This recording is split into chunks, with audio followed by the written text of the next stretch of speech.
5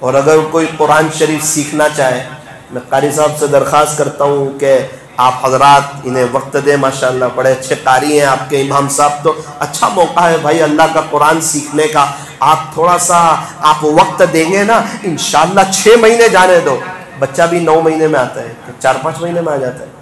تھوڑا سا صبر کرنا، 8-9 مہینے تھوڑا ان کو وقت دینا اور سیکھنا، اور یہ بتائیں اس طرح اکیلے اس کو پڑھنا، قرآن شریف کے حروف کو مشق کرنا، یہ بہترین وظیفہ ہے، یہ بہترین تسبیح ہے، اور یاد رکھنا انشاءاللہ انجام بہتر ہوگا۔ جیسی زندگی ہوتی ہے ویسی موت ہوتی ہے، فی الحال تو وقت نہیں۔ سنیچر کو انشاءاللہ مسجد ہدایت میں سگرام پورہ میں انشاءاللہ عشاء کے بعد بات ہے، وہاں پر عظمت قرآن پر بات کرنی ہے، اور جیسی زندگی ہوتی ہے ویسی موت ہوتی ہے، اس پر سے کچھ 5-6 عجیب و غریب باتیں ہیں وہاں سنانی ہے۔ آپ سے گزارش ہے کہ وقت ملے تو آپ وہاں بھی تشریف لے آئیں، اور ضرور جن کے بچے مکتب میں پڑھتے ہیں وہ ماں باپ تو ضرور پہنچنے کی کوشش کریں۔ کچھ باتیں پیرنٹس کے متعلق بھی ہوگی کہ ماں باپ اپنے بچوں کی تربیت میں کیا کردار ادا کریں۔ مجھے بتاؤ، ایک جگہ بچہ قرآن سیکھتا ہو اور دعائیں سیکھتا ہو، حدیث شریف سیکھتا ہو، کلمے سیکھتا ہو، دوسری طرف گھر میں آ کے ٹی وی دیکھتا ہو، کہاں اس کی تربیت ہوگی اور باتیں اس کو کہاں یاد رہے گی؟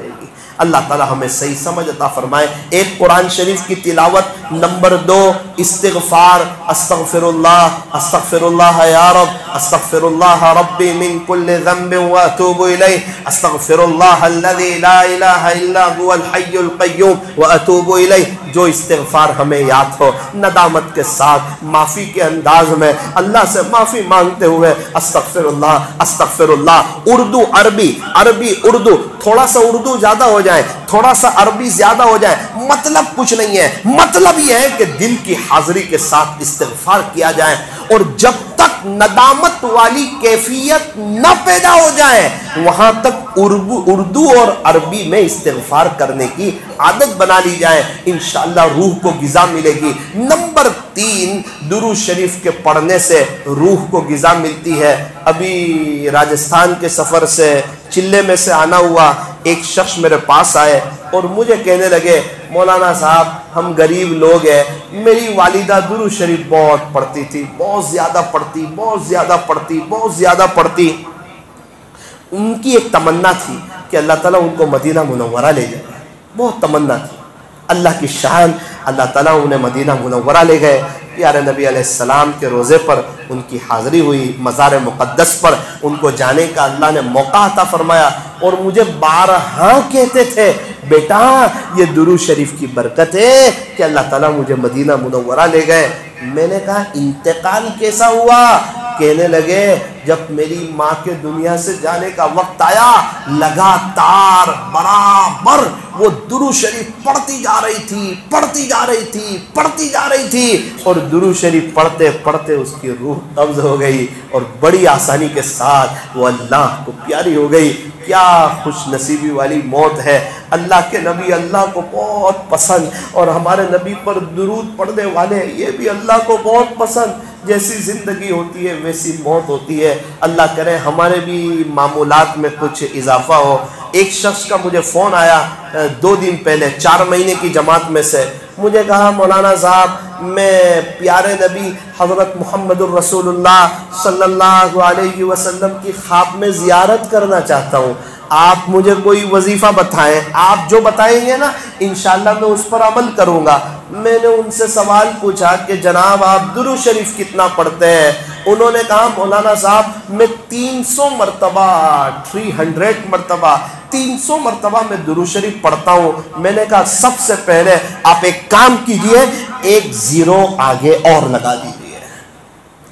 300 پڑھتے ہو نا، ایک 0 آگے اور لگا دیجئے، 3000 کر دیجئے۔ آپ کو زیارت کرنی ہے، آپ کو اونچا مقام چاہیے، آپ 3000 مرتبہ درود شریف پڑھیے، اور پیارے نبی علیہ السلام کی سنتوں کا اتباع کیجئے۔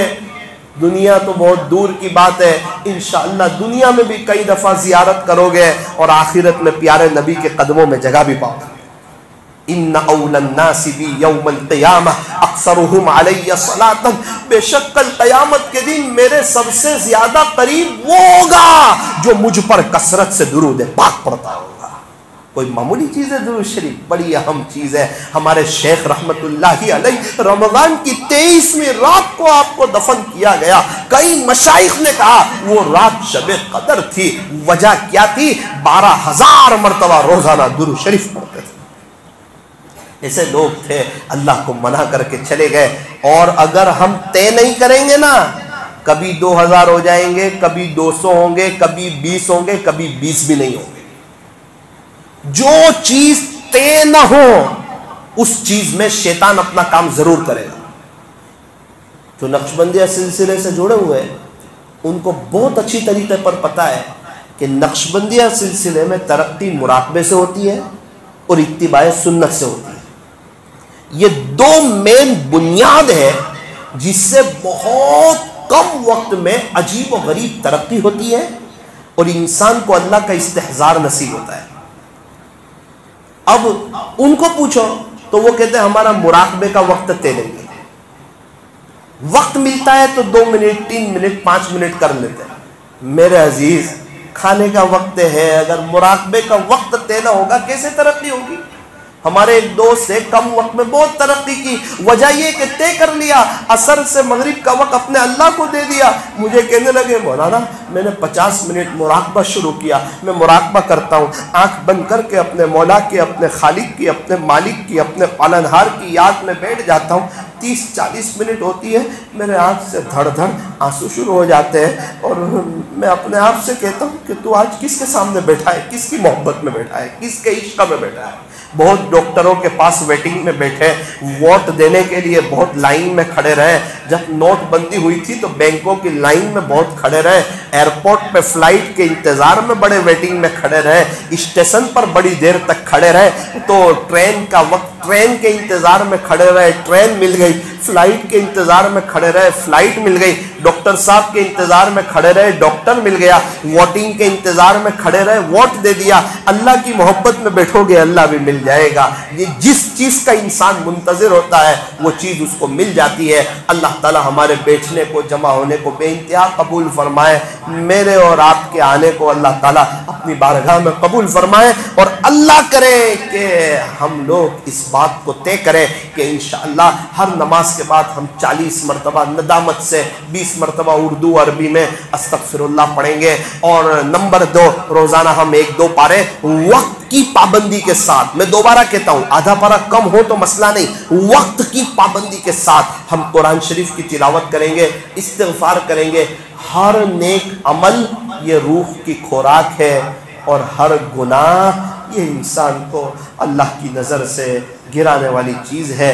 ہمت کر کے گناہ سے بچ جاؤ، ہمت کر کے نیکی کر جاؤ. اللہ ہمارے بیٹھنے کو، جمع ہونے کو قبول فرمائے. تھوڑی دیر کے لیے اندر باہر کی لائٹوں کو بند کر دیں.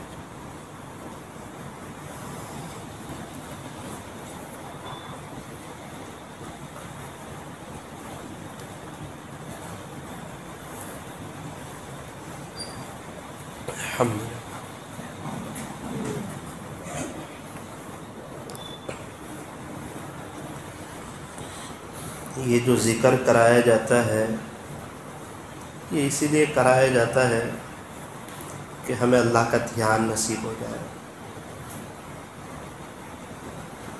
اگر کوئی بندہ ذکر ہی بغیر دھیان کے کرے، آپ مجھے بتاؤں اس ذکر سے اس کو اللہ کا دھیان کیسے نصیب ہوگا؟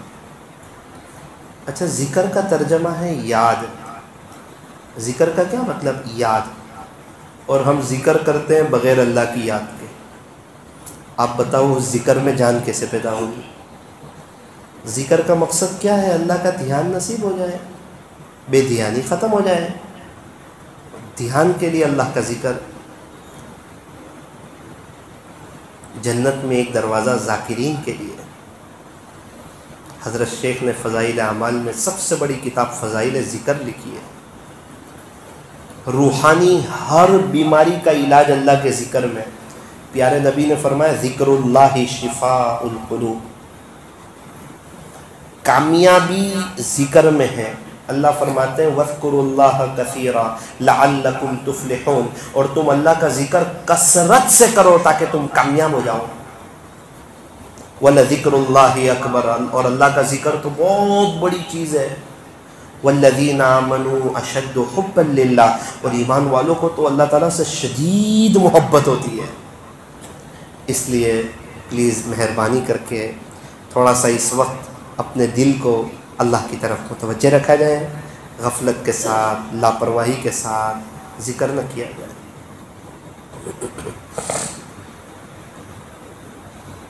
میں اور میرا اللہ، میں اور میرا اللہ، میں اور میرا اللہ، میرا اللہ میرے پاس ہے، مجھے دیکھ رہے ہیں، میرے ساتھ ہیں، میں ذکر کروں گا، اللہ سنیں گے۔ اور میری بڑی سعادت کی بات ہے کہ رات کی تنہائی ہے، سناٹا چھایا ہوا ہے، اور مجھے اللہ اپنی یاد کی توفیق عطا فرمائیں گے۔ اللہ کے چاہے بغیر کوئی اللہ کا نام اپنی زبان سے لے نہیں سکتا، اس لیے فرمایا رات کی تنہائی میں دل بنانے والے سے دل کی باتیں کر کے دیکھو۔ رات کی تنہائی میں دل بنانے والے سے دل کی باتیں شیئر کر کے دیکھو، سکون کیا ہے پتہ چل جائے گا۔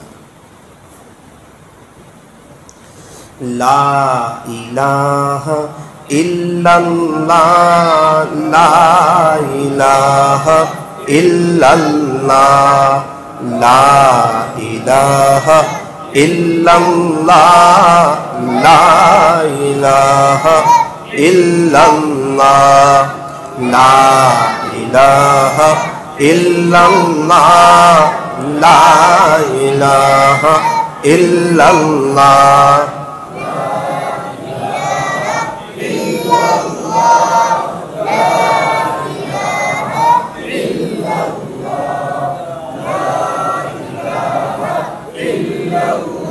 پڑھتے رہیں، لا الہ پڑھے تو تصور کریں اللہ کا غیر نکل رہا ہے دل سے، الا اللہ پڑھے تو تصور کریں اللہ کی محبت آ رہی ہے۔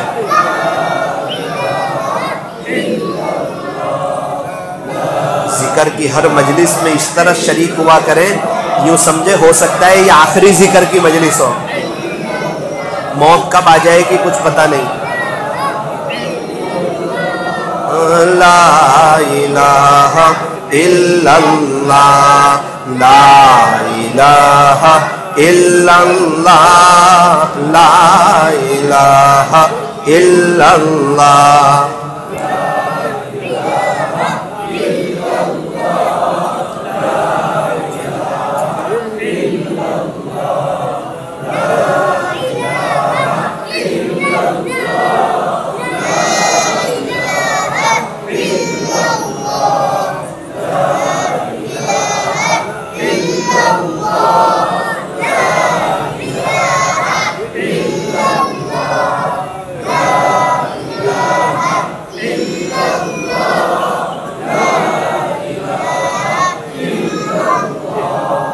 لا الہ الا اللہ، لا الہ الا اللہ،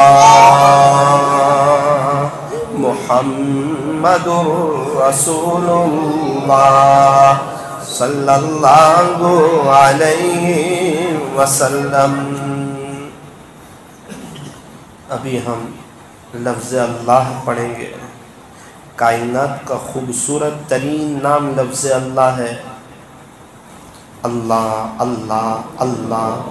ابھی ہم پڑھیں گے تھوڑی دیر کے بعد۔ آپ سے گزارش ہے اس طرح پڑھیں کہ ہمارا دل، ہمارے بدن کا ایک ایک حصہ، ہمارے بدن کا رواں رواں اللہ اللہ کہہ رہا ہے۔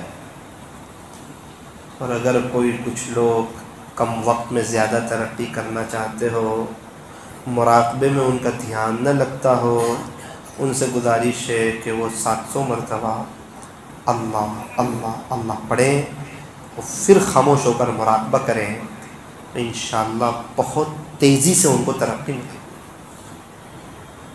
اور وہ 700 مرتبہ بھی جلدی جلدی پڑھنا ہے جیسے ہم ابھی پڑھیں گے، لیکن یہاں وہاں کے خیال کے ساتھ نہیں، اپنے اللہ کو پکار رہے ہیں۔